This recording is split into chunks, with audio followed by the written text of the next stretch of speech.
Hello everybody and welcome back to my channel. My name's Karen and this is Karen Sews Slowly. Welcome if you're new here or if you're one of my returning lovely subscribers. Hello. And if you're just a regular viewer and you haven't subscribed, or you're new here and you feel like you'd like to subscribe, obviously watch a little bit more of the vlog, that would be very much appreciated. Because I've been away for a while, my subscribers have dropped a little bit. I'm just going to grab me notes. I've actually made notes for this vlog. Right. So I'm so excited to be back. I had chemo yesterday and I'm feeling fine because today's a right day. So I thought I'm going to do a few vlogs which I can put out next week. So when I'm feeling a little bit poop on Tuesday and Wednesday and Thursday, you can still watch me. And I don't want to put them all in the same vlog because it would be days long and yeah, you probably give up the will. So the first thing is I'm going to try and I've already watched a how-to video on YouTube on how to add timestamps. And it looks really easy. And I think that's what I'm going to start and do is put timestamps in. Because I'd like to include a lot more, rather than just garment sewing. I'd like to include a lot more quilting as well. Because I've really got into quilting. Those of my regular visitors will know that I started just before Christmas. I got, Mrs. Quilty contacted me and I got 3 of her boxes. And I just really enjoyed it. You know, head scratching moments all around, but there always is with me. Even when, you know, you've been garment sewing for 5 years, you still have those. Well, if you're me, you do anyway. And I've been watching 2 lovely girls. Well, I've always watched the first one because I know her daughter-in-law, and that's Kate at the Last Homely House. She lives not far from me in Northumberland, and I've watched her for years. But when I worked with her daughter-in-law a few years ago, I didn't realise that she was Kate's daughter-in-law. And it's only since I retired from work, and now Anna doesn't work where I used to work anymore, but I did work with her. So I feel like I have a little bit of a connection, which is really stupid because I've never met Kate in my life, but I feel like I have a little bit of connection there, and also with her being from the northeast. So that's Kate at the Last Homely House, and she's been on YouTube for years and has a huge following. I'm sure a lot of you have watched, but she doesn't just do sewing, she spins her own wool, she knits, she quilts, quilting's the main thing, but then she'll do gardening videos, and she'll just have a day at the Last Homely House. She'll do a bit of cooking, she'll do all sorts, and it's just really nice and relaxing to watch her. It's not sort of pressure like it is with some vloggers. And the same with Rachel, who is What Rachel Sews. No, it's not. Stitch with Rachel. Say I'm getting her name wrong.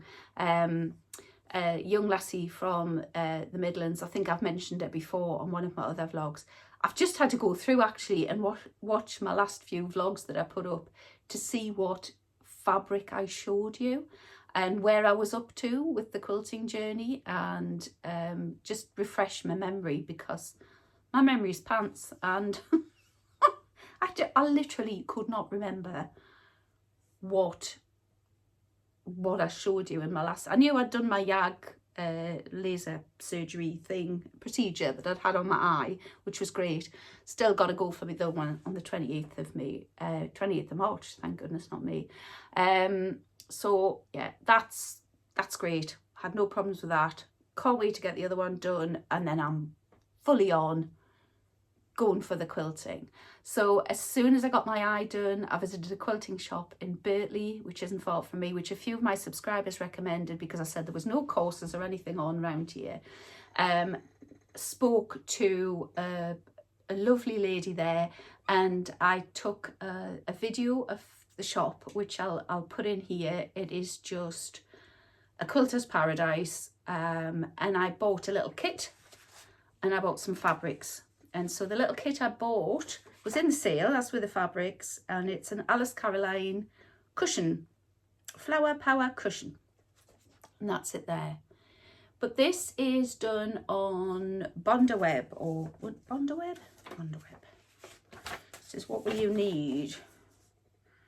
You will need, yeah. So you iron the fabric onto the Bonderweb, and then you cut it out on the Bonderweb, and you do like block, like you would do block interfacing to cut a pattern piece out. This is sort of like block interfacing, but it's onto this papery stuff that when you peel it off, it's sticky. And I think that negates the need to applique it on, and it stops it fraying. But we'll have to find out, because as far as I've got with that is that, and this is the papery stuff is the Bonderweb, which I've managed to iron on without ruin my ironing board. I've had to order a new ironing board cover, and then I had to order a craft knife because the scissors weren't making a very good job of that. So that was another purchase I had to make. But the very kind lady in the shop, and I didn't get her name, which was really naughty of me, really rude. But it's High Street Quilting in Birtley. If you live anywhere near Birtley, I highly suggest you go and pay it a visit. Absolutely gorgeous. So I did get a little fat quarter-y bundly thing. Well, it wasn't a bundle actually. She had fat quarters in a basket upstairs. So it was this gorgeous room upstairs where it's set out like a house. And she said, if you want, just go into the dresser in the corner, and there's quilts made up. If you like the look of a quilt, pull it out and have a look. And oh, they were just so lovely. And there was like a course going on in the back room, and she showed me this quilt which had been completely hand sewn, and it was just marvelous. That was one of the first things I did after I got my eye and I could drive. Got my eye done and I could drive. Because Lewis wanted to go somewhere in Birtley, a Dobby's, a garden centre, and I said, "Oh, if you're going there, can you drop me at the quilting?" "I'm not going to a quilting shop." So I thought, right, I'll just wait till I get my eye done and I'll go myself. So I met the girls for a coffee, drove myself, which was not driving, it's just such a pain. But I met the girls for a coffee, and I thought, you know, I'm going to nip along to Birtley. It's not far from here. So I did, and I'm so pleased I did. So I bought myself some fat quarters of lovely quilting cotton. And as you'll have seen on the video, they have Liberty prints, and I'm going to try and put a bit of music over the top of that little video, or I might just play it alongside me talking. I'm not sure how that'll work, but we'll have a look. But I do say in that I just need to look at your Liberty fabrics, because I have two friends, very good sewing friends, who worship at the Church of Liberty, and yeah, I would love to. I don't have Liberty money. So I got these with sort of Liberty in mind. That one I think is very Liberty-esque. And that's a little bit more of a blender, as we in the quilting world call them. So yes, so I've been looking at timestamps, and I've completely mucked it up already, because I've started on quilting because I'm quite excited about it. And yeah, that wasn't what the way I intended it for it to go. So what I'll hopefully do is I'll have timestamps in, and you will be able to find the portion of my vlog that you are interested in. By all means, sit and listen to me blither on about quilting and garment sewing and whatever else, or leave me playing in the background. That's, you know, that's up to you. But sometimes vlogs can get a little bit long and laborious, and if you're only interested in the quilting, or you're only interested in the garment sewing, this is going to be a good way for you to just hit the bits that you want to see and skip the rest, skip the dross. I have sewn some things, so we'll continue with the quilting for the time being, just to keep it within the same time stamp. And I did I can't remember if I showed you both of these or just one of these, or in fact none of them. So I finished a Mrs. Quilty block. I just thought I would do a couple of the blocks from the Mrs. Quilty subscription box. So it's the blue one there,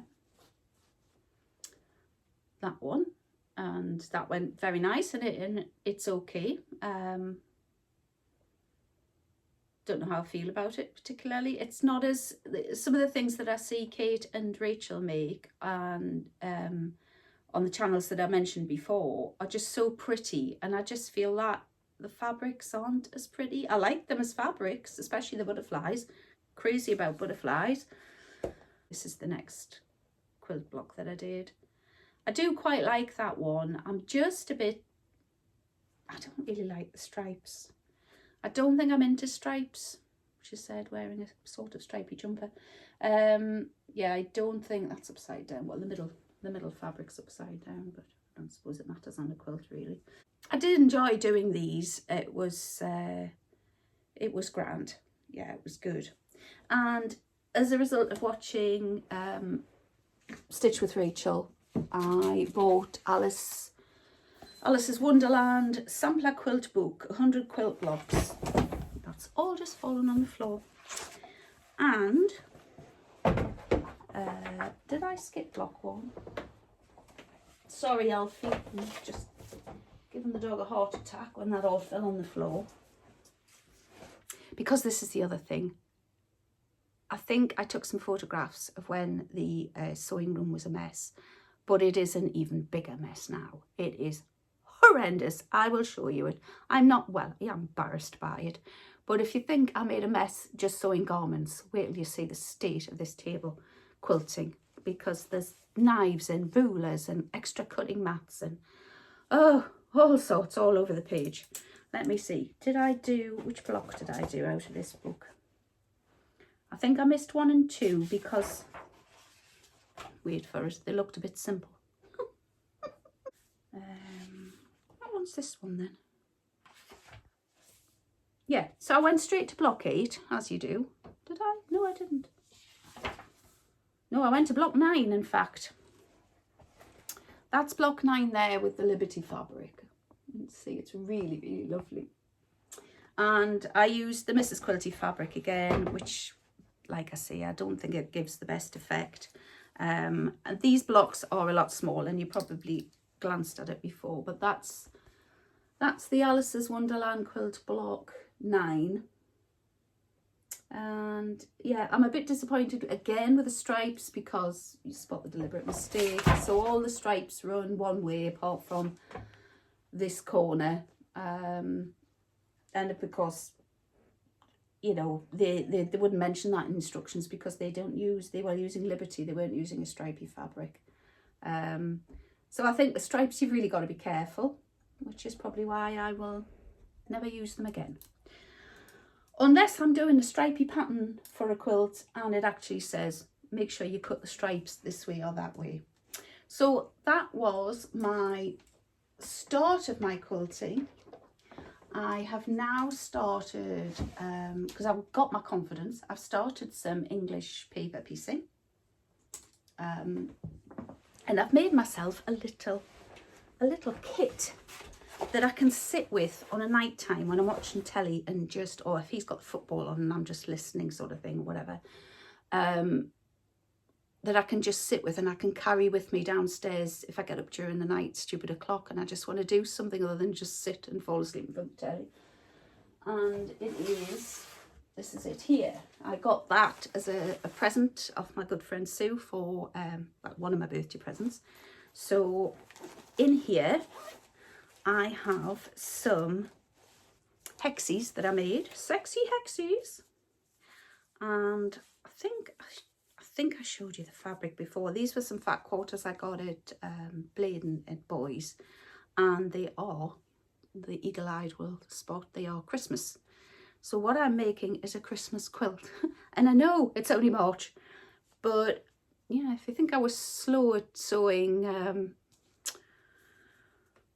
garments, then yeah, quilting is all the most, even the practice quilters take ages to make a quilt. So, you know, I feel quite at home. Let's see. I've got 2 sewn together here, which I managed to sew together, and I was really quite pleased because you can't see the stitching. But this is English paper piecing. And these 2 were glue based. And then I watched one of Rachel's videos. Kate always does, what do you call it? Stitch basting, stitch, yeah, with cotton. She's never glue based, but Rachel was a glue baster. And then she's even tried now doing hand piecing where you stitch them together. For me, would be a little bit too much. So what I've got to do is I've got to make about 6 million of these and then put them all together. But I went to see houses at the weekend and I cut a load of squares out. I have cut these a tad bit too small for the size of papers I'm using. So in here I've got my scissors, some threads, because I laughingly thought I was going to get to sew them as well as cut the paper hexagons out using an acrylic template. I thought I was going to get those cut out, and I cut over 100 out, and I cut over 100 of the little squares out. I really could have done with them a little bit bigger because, as you'll see on this one, some of those seams are tiny, just too small. I'd rather have had them a little bit, you know, if that was your hexagon there, you'd put it, obviously this is a bit bigger because it's got fabric around it, but this one here, it's just a tiny little bit too small, and you have to really watch. And I'm using clips to, rather than pins, to sort of clip on the corners and everything. So I've got some Aurifil thread that everybody talks about. I've got my scissors in there, and then in a little tin that I got with a subscription box from Beyond the Pink Door, handy tin, and I usually take this to Sewy Socials in my bag with clips in. I've got clips. Here's another purchase. I bought myself a leather thimble to push the needle through, because both Kate and Rachel use these bohin needles that are so small I can't even pick them up. I had this problem this morning, couldn't pick them out the tin, and I've learned I can only thread the Aurifil through. I tried and tried with the ordinary just basting thread that I've got, which Kate said, oh, don't use your good thread, just use an ordinary cotton. Well, I can't thread cotton through here. I'm going to have a go with a needle threader. But they are so thin, these needles. They're a number 9 bohin, B-O-H-I-N. And they're specifically for hand sewing, but they're really quite sharp on the end. That's not the point. So if you're constantly trying to push that through and grab the needle, it really helps if you have a leather thimble. And then I was watching Rachel, one of Rachel's videos, and she had one of these that she'd made. And so I made, before I started doing sewing in the armchair last night, I bopped up here and I made myself a little thimble. It's basically a 4-inch square made into 2 triangles stitched together with a gap left to stuff, and then you just bring the ends of the triangles around your finger. I'm going to put a little short up of me making it. Haven't recorded it yet, but I'm going to make a few more, and I just think they're really handy. But obviously quilting pins tend to be a lot longer than ordinary pins, so when I'm using this, and if I start using pins for my EPP instead of clips, this is good for when, you know, you're looking for somewhere to stick your needle. And I used to stick my needle like through my jumper or into my leggings or into the arm of the chair when we had a fabric sofa. We can't do that now because it's leather. But just to stick your needle in like that. But to stick a great big long, if you put a great big long quilting pin through there, you would jab yourself.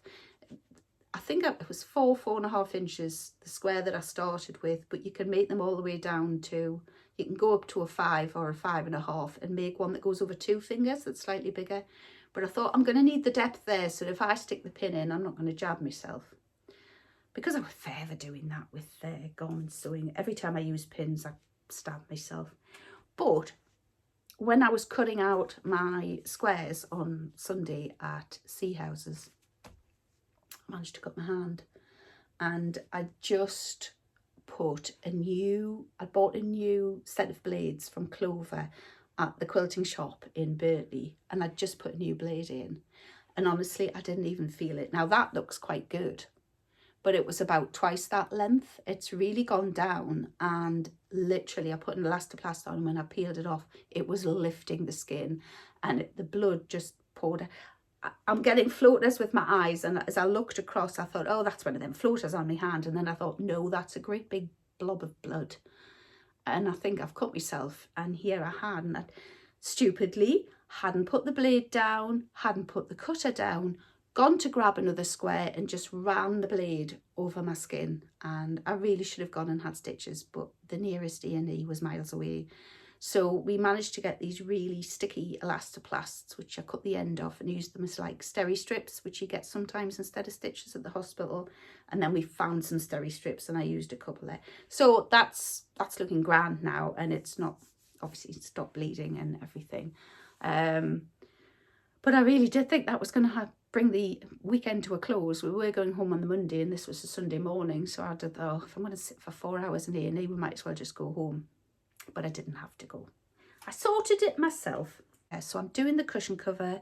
I've started my hexes for my Christmas quilt, and I took that to chemo yesterday and sat and did a few in the chemo, and I was sitting with a really jolly lady and a friend, and then a younger lady who were there the last time, and they were laughing at me because I'm saying, oh, this is going to be, I only had the 2 hexagons stuck together at the time, and I said, oh, it's going to be a Christmas quilt. And they were like, Christmas? And I went, well, yeah, my channel is caring so slowly. So, yeah, there's going to be no quilt in it. I'm not saying it's going to be this Christmas either. 26 might be. You'll know I bought the fabric to make a Drew sweatshirt, which I'd traced the pattern off when my eyes were starting to go a little bit dodgy. And then I didn't dare cut the fabric out in case I missed a notch, or I hadn't cut the notches in, or pattern was wonky and everything. And for some reason, everything I make Tilly in the buttons, I always make a size 6, and for some reason this time I decided I wanted a big sweatshirt and I would make a size 8. Well, it's huge. I mean, the body's not too bad. I'll stick a picture in. It's not the best. The 2 of them are not the best, but you'll see how huge it is. But this is it here, and I think, to be honest, it's very much giving me, I think it was Alison, so like Dottie said, it's the one she made. Was it one she made with black stripes, or was it Michelle who sews her own clothes? Julie who sews her own clothes. Somebody anyway said it's giving me shell suit, 80s shell suit vibes, and that's very much what I get with this one. So yeah, I'll put the picture in, but it is the sleeves that are huge. The middle, yes, it's baggy and it's big, and that's what I wanted, but I'm pleased with it. I like it, but yeah, I wouldn't be wearing it to go out in. It's a bit bright. It's a bit bright, but yeah, I do like it. And I fully intended to take it up to Sea Houses, but I literally finished it the night before and it needed ironing, and yeah, so I haven't actually worn it yet, but yeah, I'll put the pictures in by now so you'll see what it looks like on. And I've ironed it, although it's a little bit creased. That's my Drew, and yes, I will make another one, but I don't think I'll block it this time, because now I've noticed the stripe and the shell suit sort of look like, if you're not from this country or places that had shell suits, I think shell suits were pretty much the de rigueur in the 80s, weren't they? Like, everybody had a shell suit. Oh, I had a lavender and orange and white one. So it's not the same colours as what I had, but it's still giving me that sort of vibe anyway. Yeah, so if you don't know what a shell suit is, if you have a 1980s shell suits and look them up, they were hideous. Everybody wore them, of course, because you did in the 80s. You wore some monstrosities in the 80s. And I've actually finished my Lyra. Now, can I get Vera over here with the Lyra on? I've done the 3/4 length sleeves rather than the long straight sleeves or the short straight sleeves, or the long cuff, like elasticated cuff sleeves. So these come just below my elbow, which is the length of sleeve I like. It hides all the batwing variety of arm that I have. It is quite long. I have not hemmed it yet. So let's see if you can see. Actually, what I'll do is I'll put you back. I'll put you back, and I'll put Vera down here.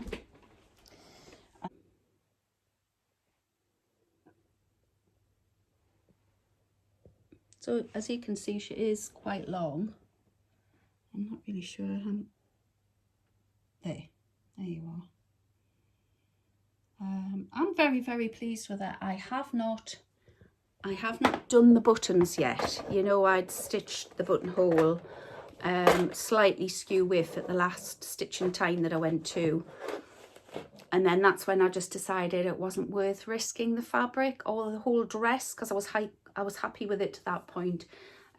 So I've unpicked that wonky buttonhole, but I haven't opened the buttonholes yet, and I don't know if I'm just going to stitch the buttons on top.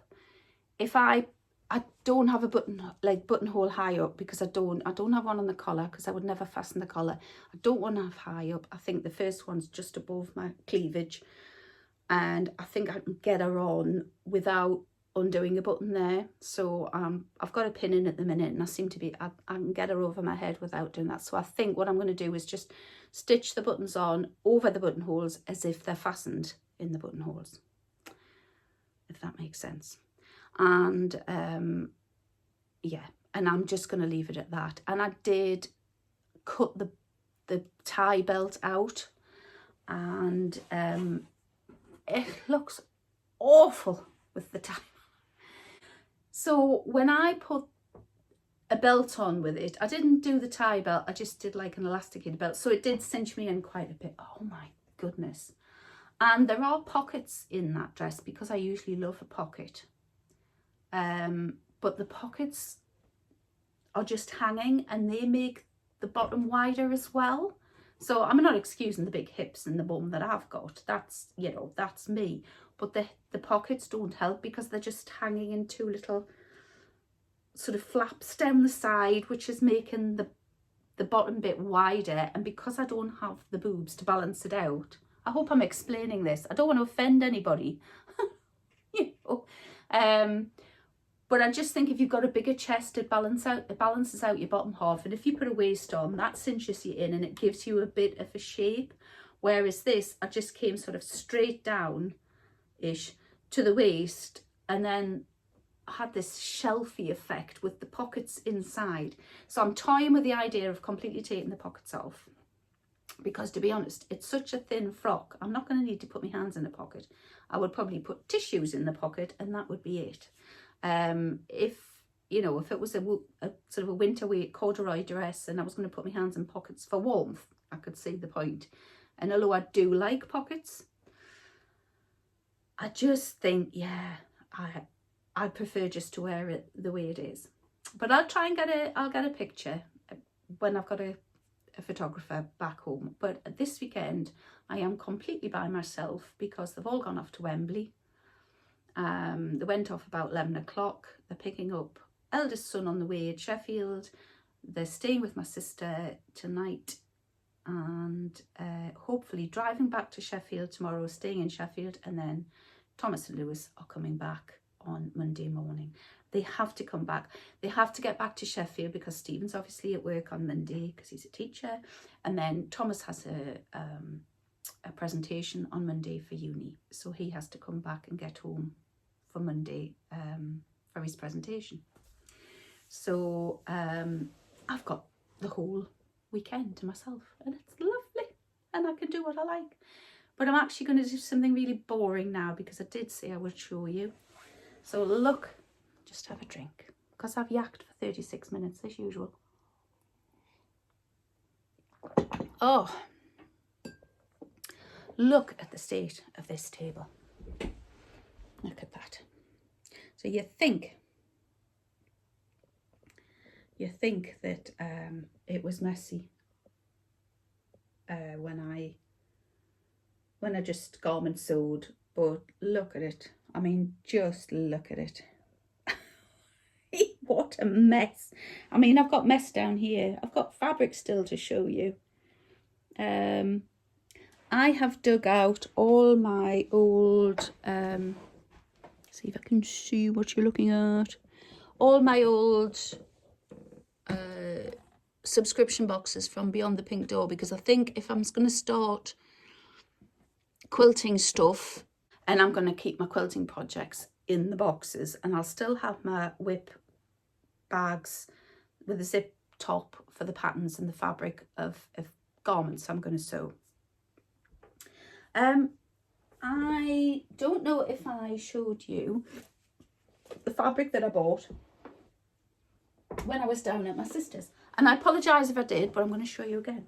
A lovely place in High Wycombe called A&M Textiles, I think, and dead reasonable and an absolute Aladdin's cave. This shop, the shop is absolutely brilliant. The guy was so helpful. He was really, really lovely. He told me you'll get so much percent if you when you order online. The first time you order, I think you get 15%, 10, 15, 20 or something percentage off your first order. So if you're planning on ordering a load of fabric, have a look on there first because you'll get the discount. And so I got this one, which is a viscose. It's quite heavy viscose. It's not thin at all. You can't you can't see through it. So I got 4.5 meters of that because I absolutely loved it, and I'm hoping I'm going to get a blouse and a jumpsuit maybe, or a blouse and a dress out of that, but I don't care. My sister spotted it. She spotted it. Sorry, it needs ironing. I have washed these and they've just sat and looked at me for quite a while now saying please iron me. But I haven't got round to that yet. I got this one, which I absolutely love. I think I got 2 meters of this one. It's a jersey, cotton jersey. And again, it feels lovely. And they are just blues and pinks, obviously my colour. And I just thought t-shirt, wrap top, something in that would be gorgeous. Gorgeous it would be. And then I bought some embroidery on glaze. Now, I did buy some embroidery on glaze not so long ago from either Pound Fabrics or Rainbow Fabrics or wherever, and it was like paper. It was, now this was a completely different story. This was soft before it was washed. It's even softer now. The other one's gone a bit more, it's gone a little bit softer since I washed it, but just no comparison. But I thought that was really nice. So I still want to make an embroidery on glaze shirt. I just don't know what pattern I want to use. But that does with the mess, the absolute mess that you've just seen. And I don't know if you can see behind as well. I decided I want to paint at least this wall where my Kallax unit is, because if I'm normally filming that way, it's a bit meh behind me. I've got my white shelf units, I've got my cream wall, I've got the white boxes with the light coloured wood, and I just thought, oh, it just looks a bit bleh. And I do love Rachel again from the lovely Irish girl. Good grief. I say I'm completely out of touch, but she has painted the back of where she sits in her sewing room, the whole sewing room. It's done like on a diagonal, and it's bottle green, which she loves. That's her favourite colour, and it's a lovely deep pink. And I wasn't thinking of anything as grand as that, but I was thinking, well, I love blue, so why don't I paint it blue? And then I thought, but I love purple, and I love pink as well, and I love orange, and I love so first of all, it's deciding what colour to paint it that isn't going to offend the hubster, because he's obviously in here as well. But I was just going to paint this bit of the wall and leave his end of the room cream, because he's got his own window and his own stuff around there, and there's like a beam goes across, so I could stop the painting there and just do half and half, but just do that wall, and maybe, I don't know, maybe it's this wall as well. But I did think, everybody has these glowy signs behind them, these little you know, the neon signs with their channel name, and I have dropped hints till I'm blue in the face. So I've gone and bought some stencils, and I thought I'm just going to stencil it on because so I've got some stencils like that, and I'll just stencil it on whatever colour I choose in appropriate colours so that it stands out. So I'm going to do that. And I'm also going to do, I'm going to do a vlog a bit like Bex did in What Bex Sews. Sorry, this is just a complete rambling mess. How I'm going to put timestamps on this video, I have no idea. But I was inspired by What Bex Sews and Tamlin from Sewn on the Tyne, because they both did, I must tidy this sewing room. Well, I really must tidy this sewing room, because yeah, it just makes theirs look like an absolute palace. Also, I've got all these fabrics and I've got nowhere to put them. All these bins are full. However, some bins, like that middle one there, are full of overlocker threads. This bin is full of patterns which are in the big zipper bags.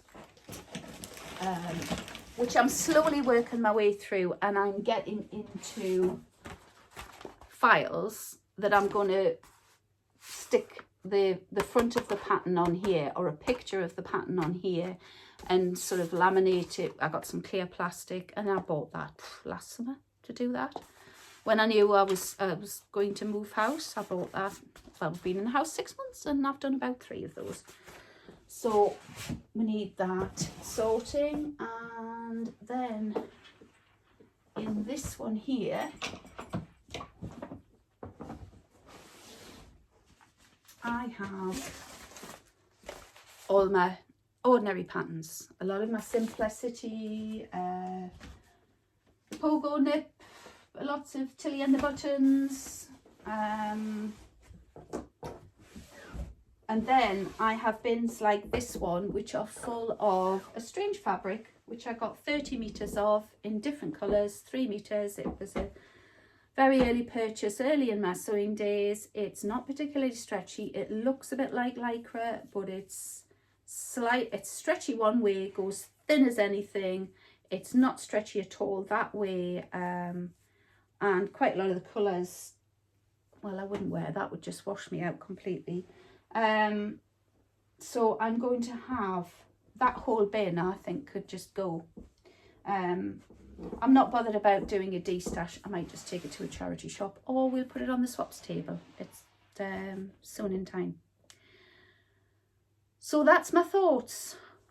Tidy up, de-stash, well, not de-stash, take to a charity or take to sewn in time. So that I can get my fabrics away, get my patterns sorted. I've got one bin down here for quilting, which is full already of all the quilting stuff.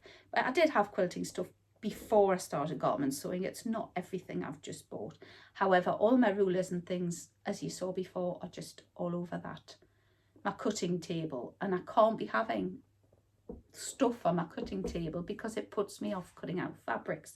And I also thought what I would do is use some of those zippy folders. I'm going to put the pattern with the fabric in a zippy bag. If I already have the fabric and the pattern in a bag, I'll think, oh yeah, I said I wanted some Sophia pants out of that fabric. And then when I want to do some cutting out, I grab a few of those bags and I can cut a few patterns out on the trot. But we need to tidy this place first. So I'm going to do a bit of a time lapse, speed it up, tidy up. and you can watch that at your pleasure. And then I'm going to do like Bex did from What Bex Sews, and you can go through all the bins with me that I've got fabric in, and I am going to be ruthless. I don't have a massive fabric stash. I don't have fabric all over the house like I used to, but it gets me to the stage where I'm so overwhelmed that I don't want to do anything. And when it's like this, I don't even want to come in here and quilt. I just want to sit downstairs and take my little pouch downstairs and quilt, because I'm not looking at mess. Well, not much of a mess downstairs, but it's not like this. So there'll be a vlog on tidying, there'll be a vlog on sorting the bins, there'll be a vlog going through the fabrics that I've got left and what I want to make with them, and there's going to be a tiny little short or a vlog or something on Instagram about making one of those little finger pin cushions, because that was so quick and easy, and it's so cute, and it's been so handy. Like I say, I don't use pins, I use the clips, but just for somewhere to put the needle so it doesn't drop down the side of the chair or go missing in the carpet, or for the dogs to stand on, etc, etc. So it's been great. YouTube now tells me that there's a lot of you watching, but there's not a lot of you subscribed, and I think it's doing this to everybody, to be quite honest. But it usually says 50 to 60% of people who watch your channel aren't subscribed. So if you are a regular viewer and you like watching my content, and now I'm going to have timestamps. I'm just looking at the time. I've been blithering now for 51 minutes. I honestly didn't think it was possible. But you know it's possible with me, don't you? You know it is. So if you would like to subscribe, if you like what you've seen, please give me a thumbs up, please subscribe, and then click the notifications bell. It's literally 3 clicks of a mouse, and it doesn't cost you a penny. And anybody who's new, if you are more interested in quilting than garment sewing, I'm starting the quilting journey. I've literally just made those 3 blocks that I've just shown you and done the hexes, and that's the only quilting I've done, apart from horrendous quilting I started about 5 years ago, which now when I look at those and I know what I know about 1/4" seams, because I didn't use seams the last time, I just stitched them together in the way I thought they should be stitched together. I didn't think quilting was involved as it is. So yeah, apart from that, this is literally the start of the quilting phase, or the patchwork phase I should say, and the applique and everything, and I'm really, really excited about that. But now I'm going to have the timestamps. If you want to watch the quilting section or just the garment sewing section of my vlogs, then you can do. And please God, let these timestamps and chapters work.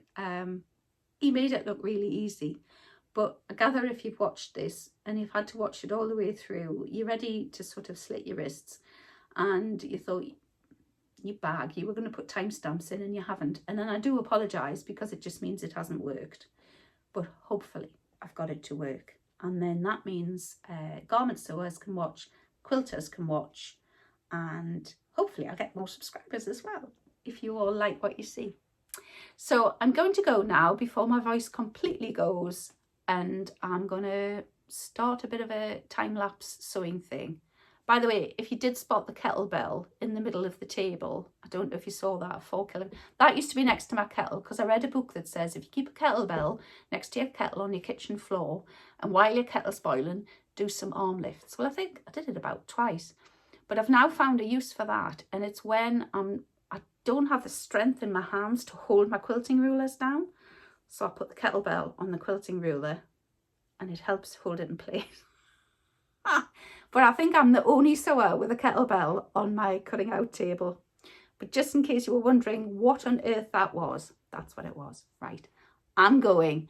Enjoy sewing. Hope you get lots of time to sew and you're all well. And I'm so pleased to be back. And thank you for spending 54 minutes with me, if indeed you have. All right, take care everybody. Bye. See you soon.